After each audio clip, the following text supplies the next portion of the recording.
Hello everyone. तो स्वागत है आपका एक और नए लेसन में, जहां आज हम सीखने वाले हैं vector mass for geometric shape. तो हम यहाँ पे क्या करते हैं, हम यहाँ पे बना देते हैं मास, और मास बनता था हमारा सलेक्शन से। और हम सलेक्शन के लिए किस टूल को यूज़ कर सकते हैं, हम यहाँ पे यूज़ करते हैं magic wand, quick selection and हम कभी कभी ब्रश टूल को भी यूज़ करते थे। तो अब आप यहाँ पे क्या कर सकते हो, यहाँ पे आप मास क्रिएट कर सकते हो, वो भी वेक्टर शेप से एंड पेन टूल से। तो वही चीज़ आपको मैं अभी यहाँ पे दिखाने वाला हूँ एक एग्जांपल के साथ। तो जैसे कि आप देख पा रहे हो, मैंने यहाँ पे एक एग्जांपल ले लिया है। ये रहा हमारा इमेज जिस पे हम यहाँ पे मास्किंग करेंगे। तो सबसे पहले आपको यहाँ पे डिसाइड करना है कि आपको कब और क्यों इसको यूज़ करना है, यानी अपने vector shape and pen tool को क्यों यूज़ करना है मास्किंग के लिए। और सबसे आसान तरीका है जानने के लिए कि जो आपकी इमेज है वो बहुत ही क्लियर कट होने वाली होनी चाहिए, जैसे कि car, cloth, furniture and so on. और आप एनिमल पे भी कर सकते हो, पर अगर आपके एनिमल में फर है तो आप यहाँ पे नहीं कर सकते हो। अगर आपके एनिमल में फर नहीं है तो आप वहाँ पे ईजिली कर सकते हो, जैसे कि एलिफेंट हो गया, जिराफ हो गया। तो इस तरह से आप एनिमल पे भी मास्किंग कर सकते हो। तो आप यहाँ पे देख पा रहे हो, ये रहा हमारा एग्जांपल जिस पे हम यहाँ पे मास्किंग करेंगे। तो हम यहाँ पे क्या करेंगे, हम इस इमेज को मास्क करके यहाँ पे प्लेस करेंगे। जैसे कि आप यहाँ पे देख पा रहे हो, जो आपकी यहाँ पे इमेज है ये ज्योमेट्रिक शेप से कंबाइन होकर बनी है। और मैंने आपको पुरानी वीडियो में बताया कि आप कैसे सिलेक्शन बना सकते हैं मार्केट टूल से, और मैंने आपको पहले भी एग्जांपल दिया था मार्केट टूल से कैसे आप यहाँ पे सिलेक्शन को क्रिएट कर सकते हो। पर हम यहाँ पे मार्केट टूल को यूज़ नहीं करेंगे, हम यहाँ पे कोई और बेटर टेक्निक को यूज़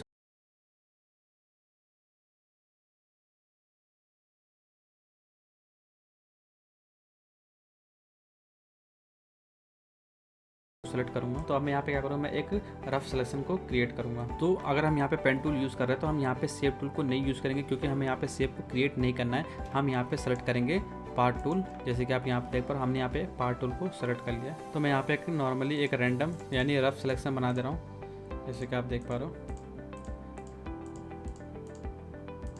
हमने यहाँ पे एक रफ सिलेक्शन क्रिएट कर दिया है। और मैंने नॉर्मली यहाँ पे क्या किया, मैंने यहाँ पे सिर्फ क्लिक क्लिक क्लिक की किया है। तो जैसे कि आप यहाँ पे देख पा रहे हो, जो हमने यहाँ पे एक रफ सिलेक्शन किया, ये ऐसे ही काम करता है जैसे आप यहाँ पे लॉसो टूल को यूज़ करते हो। पर हम यहाँ पे क्या कर रहे हैं, हम यहाँ पे वेक्टर शेप पे काम कर रहे हैं। तो सबसे पहले हम यहाँ पे क्या किया, हमने यहाँ पे वेक्टर बेस्ड टूल यूज़ किया। तो अब आप यहाँ पे देख पा रहे हो, आपका यहाँ पे एंकर पॉइंट क्रिएट हो चुका है। अब हम यहाँ पे क्या करेंगे, हम यहाँ पे इसको क्रिएट करेंगे वेक्टर मास में। जैसे कि आप देख पा रहे हो, अगर आप यहाँ नीचे जाओगे तो हम ये वाला टूल को यूज़ करते हैं। जैसे कि आप देख पा रहे हो, इसको हम बोलते हैं मास्किंग। या फिर अगर आपको यहाँ से नहीं करना तो आप यहाँ पे जाएंगे लेयर में, एंड फिर आप नीचे आप यहाँ पे ऑप्शन देख पा रहे हो, यहाँ पे लिखा है layer mask and vector mask, और उसमें आप चूज़ कर सकते हो करंट पाथ। तो आप यहाँ से भी कर सकते हो। जैसे कि आप यहाँ पे देख पा रहे हो, ये रहा हमारा आइकन मास्क का। और इसको क्लिक करने से पहले आपको याद रखना है कि आपको यहाँ पे कंट्रोल प्रेस करना है, क्योंकि हमें बाकी चीज़ को हाइड करना है। क्योंकि अभी हमने सिलेक्शन बनाया ऑब्जेक्ट का, तो हमें उस चीज़ को रिवील करना और बाकी चीज़ हमें हाइड करना है। तो हमें यहाँ पे प्रेस करना है कंट्रोल। अगर आप यहाँ पे ऑल्ट प्रेस करोगे तो ये क्या करेगा, जिसका हमने सिलेक्शन बनाया वो हाइड हो जाएगा। तो आपको मास्क पे क्लिक करने से पहले आपको यहाँ पे प्रेस करना है कंट्रोल। तो अब मैंने यहाँ पे प्रेस किया कंट्रोल, एंड अब मैंने यहाँ पे क्लिक किया मास्क। तो आप देख पा रहे हो, हमारा जो बाकी का ऑब्जेक्ट था यानी अनवांटेड ऑब्जेक्ट था वो रिमूव हो चुका है। और यही रिजल्ट आप अगर यहाँ पे लेयर पे जाके करोगे, layer vector mask and current path, तो आपका ये सेम रिजल्ट देगा। तो आप यहाँ पे देख पा रहे हो, इसने क्रिएट कर दिया वेक्टर मास्क, और ये सेम उसी तरह आपको दिखता है जैसे पिक्सल मास्क दिखता था। और इसमें और उसमें डिफरेंस ये है कि उसमें आपको ब्लैक दिखता था और इसमें आपको यहाँ पे ग्रे दिख रहा है। तो अब आप यहाँ पे क्विकली किसी को बता सकते हो कि वेक्टर मास्क कैसा होता है और यहाँ पे पिक्सल मास्क कैसा होता है। तो अब आप यहाँ पे समझ जाओगे, जो हमारे यहाँ पे ग्रे होता है वो हाइड करता है, और जो हमारे यहाँ पे व्हाइट होता है वो शो करता है। तो यहाँ पे वेक्टर मास्क का एडवांटेज ये है कि आप इसको एडजस्ट कर सकते हो बाद में अपने रिक्वायरमेंट के हिसाब से यूजिंग वेक्टर टूल, जो कि आपको यहाँ पे मिल जाएगा। ये रहा हमारा वेक्टर टूल। तो ये हमारा डायरेक्ट सिलेक्शन टूल है। अगर हम यहाँ पे क्लिक करते हैं तो आप देख पा रहे हो, यहाँ पे हमारा पॉइंट ओपन हो गया है। अब हम इसको यहाँ पे एडजस्ट कर सकते हैं अपने अकॉर्डिंग, जब आपके यहाँ पे इसकी रिक्वायरमेंट हो तो इस तरह से आप यहाँ पे इसको एडजस्ट कर सकते हो। तो अब हम यहाँ पे क्या करेंगे, हम यहाँ पे एक टूल पे रिलाई नहीं रहेंगे जो कि हमारा पेन टूल है। हम यहाँ पे और भी टूल यूज़ करेंगे। जैसे कि आप यहाँ पे देख पा रहे हो, डायरेक्शन टूल के नीचे आप यहाँ पे देख पा रहे हो, यहाँ पे बहुत सारे आपके पास और टूल है, जो कि रेक्टेंगुलर एंड राउंड, इलिप्स। तो इस टूल को भी यूज़ करके आप यहाँ पे मास्किंग कर सकते हो। तो अभी के लिए मैं यहाँ पे रेक्टेंगुलर टूल्स को सिलेक्ट कर दे रहा हूँ। तो अब आप यहाँ पे कॉन्सेंट्रेट करना कि अब मैं यहाँ पे क्या कर रहा हूँ। तो अब हम यहाँ पे शेप टूल यानी रेक्टेंगुलर टूल से अब हम यहाँ पे एक सिलेक्शन बनाते हैं। जैसे कि आप यहाँ पे देख पा रहे हो, तो हमने यहाँ पे एक सिलेक्शन क्रिएट कर दिया है। तो एक चीज़ आपने यहाँ पे ध्यान दिया, जब हमने यहाँ पे इसको क्रिएट किया, जैसे कि आप देख पा रहे हो, हमने यहाँ पे एक शेप बना दिया। पर हमें यहाँ पे शेप नहीं बनाना, हमें क्या करना है, हमें यहाँ पे एक पाथ बनाना है जैसे हमने पहले किया था। तो हम यहाँ पे क्या करेंगे, हम यहाँ पे फिर से एक पाथ को क्रिएट करेंगे तो एक चीज़ आप यहाँ पे ध्यान दोगे, जब भी आप यहाँ पे पाथ क्रिएट करोगे आपका जो पुराना वाला पाथ है आप उसको सेलेक्ट नहीं करोगे। अगर आप उसको सेलेक्ट करोगे तो वो काम नहीं करेगा। तो आपको क्या करना है, आपको यहाँ पे अंडू करना है, आपको मास्क पे सिलेक्शन बनाना है। तो आपको यहाँ पे क्या करना है, आपको यहाँ पे मास्क को सेलेक्ट करना है, फिर आपको यहाँ पे पाथ क्रिएट करना है। तो आप यहाँ पे देख पा रहे हो हमने यहाँ पे फिर से पाथ बनाया, तो ये सेम हमारा पुराने वाले पाथ को ही सेलेक्ट किया हुआ है। पर एक चीज़ आपको यहाँ पे ध्यान देना, मैं अभी के लिए इसको अंडू करता हूँ। अगर आप इसको यहाँ पे सेलेक्ट करोगे तो आप देख पा रहे हो यहाँ पे आपका जो पुराना वाला पाथ है वो आपको हाइड है। अगर ये शो हो रहा है तो ये क्या कर रहा है, ये पुराने वाले पाथ पे ही फिर से क्रिएट कर रहा है। तो ठीक है, तो आप देख पा रहे हो यहाँ पे ये शो कर रहा है। तो आपको यहाँ पे 2 या 3 बार इसको प्रेस करना है ताकि आपका जो पुराना वाला मास्क है वो आपको शो ना हो। तो आप यहाँ पे देख पाओ मैंने यहाँ पे 2 बार क्लिक किया तो जो हमारा पुराना वाला पाथ था वो चला गया। तो आप देख पाओ हमने यहाँ पे 1 बार क्लिक किया तो हमारा फिर से आ गया। तो हम क्या करेंगे, हम यहाँ पे फिर से इसको क्लिक करेंगे और हमारे यहाँ पे पाथ चला जाएगा। और अब हम यहाँ क्या करेंगे, हम यहाँ पे फिर से अपने रेक्टेंगल को क्रिएट करेंगे। तो हमें क्या करना है, हमें यहाँ पे एक नॉर्मली इसको कवर करना है। तो अब हम यहाँ पे स्विच करेंगे पेन टूल में। तो आप यहाँ पे देख पा रहे हो हमने यहाँ पे इस पर क्लिक किया तो आप देख पा रहे हो हमारे यहाँ पे एक पॉइंट क्रिएट हो चुका है, प्लस इसके साथ साथ यहाँ पे एक हैंडल भी क्रिएट हो चुका है। अगर आप इसको मूव करोगे कंट्रोल प्रेस करके तो आप देख पा रहे हो आपका यहाँ पे हैंडल क्रिएट हो चुका है। अगर आपको यहाँ पे हैंडल नहीं चाहिए तो आप यहाँ पे फिर से ऑल्ट प्रेस करके यहाँ पे इसको क्लिक करना है। तो आप देख पा रहे हो आपका यहाँ पे हैंडल चला जाएगा। तो इस तरह से आप यहाँ पे कंट्रोल प्रेस करके इसको एडजस्ट कर सकते हो, जैसे कि आप यहाँ पे देख पा रहे हो। अगर आपको लगता है फिर से यहाँ पे एक और पॉइंट क्रिएट करना तो आप यहाँ पे फिर से क्लिक करके आपका यहाँ पे पॉइंट क्रिएट हो जाएगा। और अगर आपको यहाँ पे फिर से अपने हैंडल को हटाना तो आपको यहाँ पे प्रेस करना है ऑल्ट और आपका यहाँ पे हैंडल रिमूव हो जाएगा। तो आप देख पा रहे हो यहाँ का भी हैंडल नहीं गया था तो आपको यहाँ पे फिर से क्लिक करना है और आपका यहाँ पे हैंडल चला जाएगा।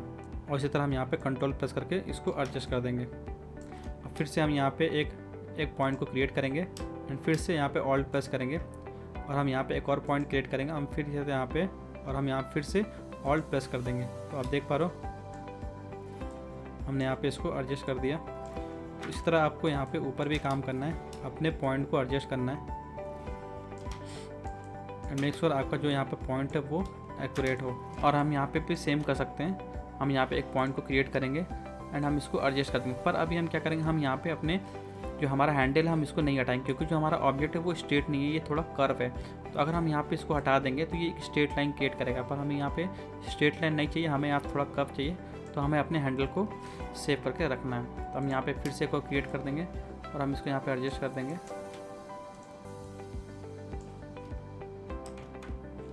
और हम यहाँ पे क्या करेंगे, हम इस वाले को भी सेलेक्ट करेंगे। तो इस वाले को सेलेक्ट करने के लिए आपको यहाँ पे दूसरा टूल यूज़ करना है जो कि है हमारा एलिप्स। अब देख पा रहे हो हमने यहाँ पे एलिप्स को सेलेक्ट किया। अगर आपको लगता है जो आपको यहाँ पे एलिप्स क्रिएट किया वो सही नहीं है तो आप उसको एडजस्ट भी कर सकते हो। जो मैंने आपको पहले ही बताया था, आपको यहाँ पे प्रेस करना है स्पेस बार, तो आप एडजस्ट कर सकते हो जैसे कि आप देख पा रहे हो। तो स्पेस बार क्लिक करके आप अपने शेप को एडजस्ट एंड मूव कर सकते हो।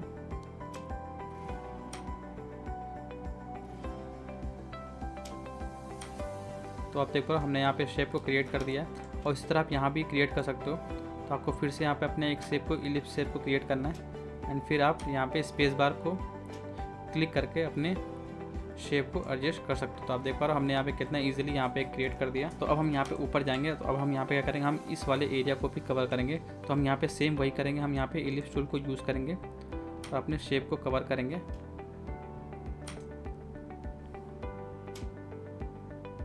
तो आप यहाँ पे देख पा रहे हो हम यहाँ पे कितना इजीली इसको एडजस्ट कर पा रहे हैं। अगर आपको लगता है कि इससे आपका नहीं हो रहा है, यानी स्पेस बार को प्रेस करके नहीं हो रहा, तो आप यहाँ पे फ्री ट्रांसफॉर्म भी कर सकते हो। तो आप यहाँ पे जाओगे एडिट में एंड आप यहाँ पे देख पा रहे हो यहाँ लिखा है फ्री ट्रांसफॉर्म पाथ, आप इसको यहाँ पे एडजस्ट कर सकते हो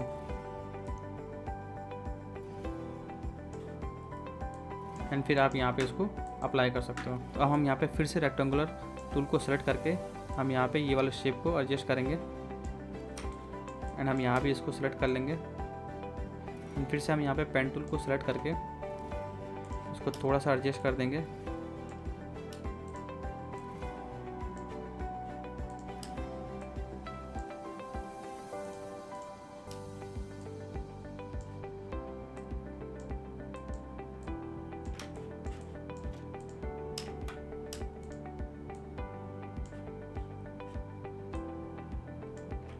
तो आप यहाँ पे देख पा रहे हो यहाँ पे एक कर्व आ रहा है। तो आप क्या करोगे, यहाँ पे एक पॉइंट को क्रिएट करके इसको एडजस्ट कर सकते हो एंड सेम इसी तरह आप यहाँ भी कर सकते हो।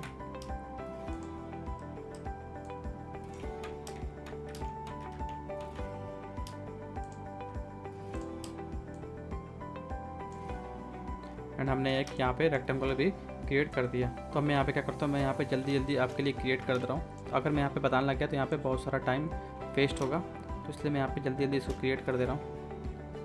तो अब यहाँ पे ध्यान देना कि मैं यहाँ पे क्या क्या कर रहा हूँ। तो आप देख पा रहे हो मैंने यहाँ पे एक बना दिया, एक सर्कल, और मैं यहाँ पे एक और सर्कल को क्रिएट करूँगा।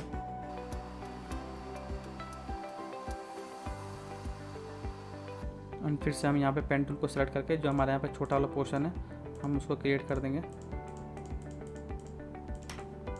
उसी तरह हम यहाँ पे नीचे भी क्रिएट कर देंगे। मैं यहाँ पे नॉर्मली रफ सेक्शन बना रहा हूँ, जैसे कि आप यहाँ पे देख पा रहे हो।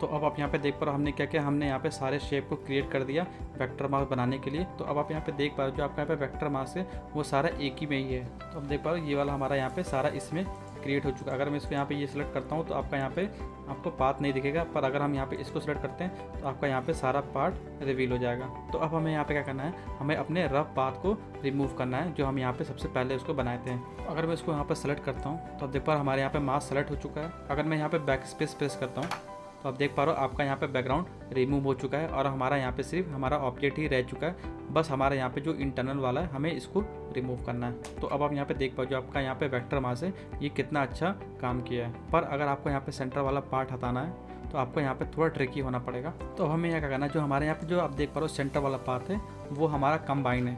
तो हमें क्या करना है, हमें इस वाले पार्ट को ही रिमूव करना है, यानी हमें इसके अंदर वाला पार्ट को ही रिमूव करना है। तो आप देख पा रहे हो ये अभी हमारा कंबाइन है, तो हम क्या करेंगे इसको कर देंगे सब्ट्रैक्ट। पर ये अभी आप देख पा रहे हो ये सब्ट्रैक्ट नहीं हुआ क्योंकि जो आपका जो यानी जो आपका ये पाथ है वो नीचे है। तो आपको क्या करना है, इसको मूव करके ऊपर लाना है, यानी ब्रिंग शेप टू। तो आप देख पा रहे हो हमने क्या किया, हमने यहाँ पे ब्रिंग शेप टू फ्रंट कर दिया और जो आपका यहाँ पे पाथ था वो सबसे ऊपर आ गया और जो इसके नीचे जो सारा पाथ था वो हाइड हो चुका है। अब हमें क्या करना है, हमें इसको रिवील करना है, यानी इस वाले पोर्शन को रिवील करना है और हमें ये वाले पोर्शन को रिवील करना है एंड ये वाले पोर्शन को रिवील करना है। तो आप देख पाओ जो हमारा ये वाला पाथ था ये तो हमारा नीचे है, हम क्या करेंगे, हम इसको ऊपर लाएंगे। तो ऊपर लाने के लिए आपको क्या करना है, आपको इसको सेलेक्ट करना है। तो आप देख पा रहे हो हमने इसको सेलेक्ट कर दिया एंड इसको हम क्या करेंगे, ब्रिंग शेप टू फॉरवर्ड। अभी नहीं हुआ तो हम इसको फिर से करेंगे। तो अगर इससे नहीं होगा तो आपको क्या करना है, आपको पहला वाला ऑप्शन चूज़ करना जो कि ब्रिंग शेप टू फ्रंट। तो आप देख पा रहे हो आपका ये वाला पोर्शन आ चुका है। अब हम इसको भी ऊपर ला देंगे एंड फिर हम इसको भी ला देंगे एंड इसी तरह आप इसको भी ला दोगे ऊपर। हमने इसको सेलेक्ट नहीं किया था, अब हम इसको यहाँ पे ऊपर ला देंगे एंड इसी तरह हम इसको भी ला देंगे। तो आप देख पा रहे हो आपका जो सारा शेप था वो रिवील हो चुका है।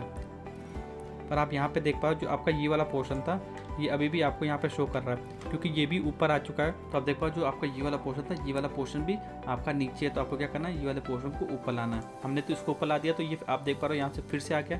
तो आपको क्या करना है, इसको सेपरेट करना है। तो हम यहाँ से इसको सेपरेट कर देंगे। तो इसी तरह आप यहाँ पे इसको फ्रंट ला के इसको सेपरेट कर देना है और इसी तरह आप यहाँ भी इसको करोगे, bring to front and subtract.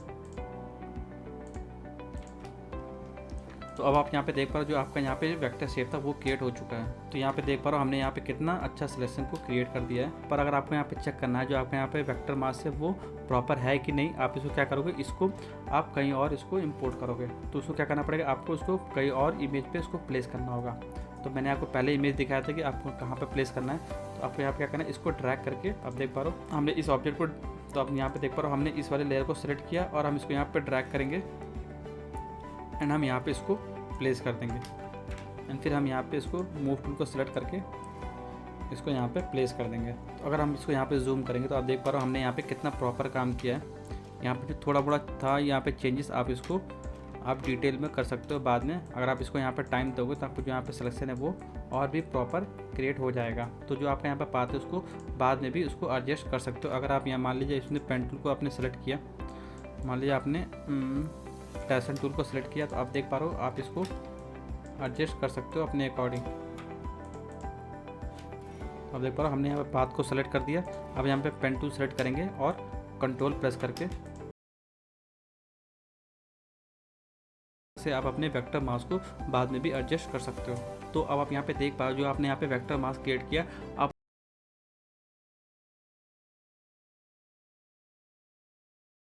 फिर आप यहाँ पे देख पा हमने यूज़ किया रेक्टेंगुलर, एलिप्स एंड हम यहाँ पे और सारे टूल को यूज़ करके हमने यहाँ पे एक प्रोफेशनल सिलेक्शन को क्रिएट कर दिया है। तो इस तरह से आप अपने ऑब्जेक्ट को वेक्टर मास्क बना सकते हो। तो बस इतना ही था इस लेसन में। अब हम मिलेंगे नेक्स्ट लेसन में।